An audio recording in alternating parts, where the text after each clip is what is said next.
ગાંધીનગરનું રામકથા મેદાન આગામી 27મી જાન્યુઆરીએ એક ઐતિહાસિક અને અનોખા કાર્યક્રમનું સાક્ષી બનવા જઈ રહ્યું છે. ઠાકોર સમાજના અગ્રણી નેતા અલ્પેશ ઠાકોર દ્વારા આયોજિત અભ્યુદય મહાસંમેલન મધરાત્રે 3 વાગે શરૂ થશે, જેને લઈને સમગ્ર ગુજરાતના રાજકીય અને સામાજિક વર્તુળોમાં તર્ક વિતર્ક તેજ બની ગયા છે. જોકે આ સંમેલનનો સત્તાવાર ઉદ્દેશ્ય ઠાકોર સમાજમાં શિક્ષણ, વ્યસન મુક્તિ અને સામાજિક જાગૃતિ લાવવાનો હોવાનું જણાવાઈ રહ્યું છે, પરંતુ રાજકીય વિશ્લેષકો આને અલ્પેશ ઠાકોરના શક્તિ પ્રદર્શન તરીકે જોઈ રહ્યા છે. આ અનોખા સમયે યોજાનારા કાર્યક્રમ માટે અત્યારે રામકથા મેદાનમાં તડામાર તૈયારીઓ ચાલી રહી છે.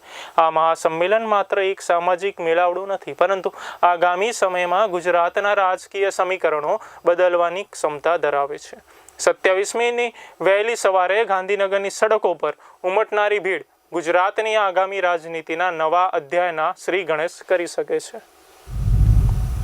26 જાન્યુઆરી રાતના 3 વાગે એટલે 26 જાન્યુઆરીની રાત અને 27ની સવારે ગુજરાત ક્ષત્રિય ઠાકોર સેના દ્વારા એક શિક્ષણ માટેની જાગૃતિ માટે, સમાજમાં એકતા માટે અને સમાજની સર્વે દિશાઓના વિકાસ માટે એક મહાસંમેલન થવા જઈ રહ્યું છે.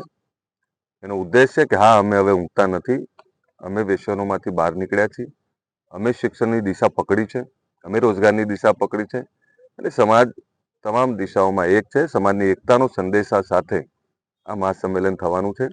7,000થી વધારે ગામના અમારા સ્વયંસેવકો આવવાના છે. તમામ સામાજિક રાજકીય આગેવાનો આવવાના છે, જ્યાં શિક્ષણની, સમાજ ઉત્થાનની, સમાજ વિકાસની વાતો થવાની છે. એના માટે અમે એકત્રિત થઈ રહ્યા છીએ. કયા મુદ્દાઓ હશે? મુદ્દા મેં કહ્યા ને, આપણે સરસ્વતી ધામનું નિર્માણ કરવા જઈ રહ્યા છીએ.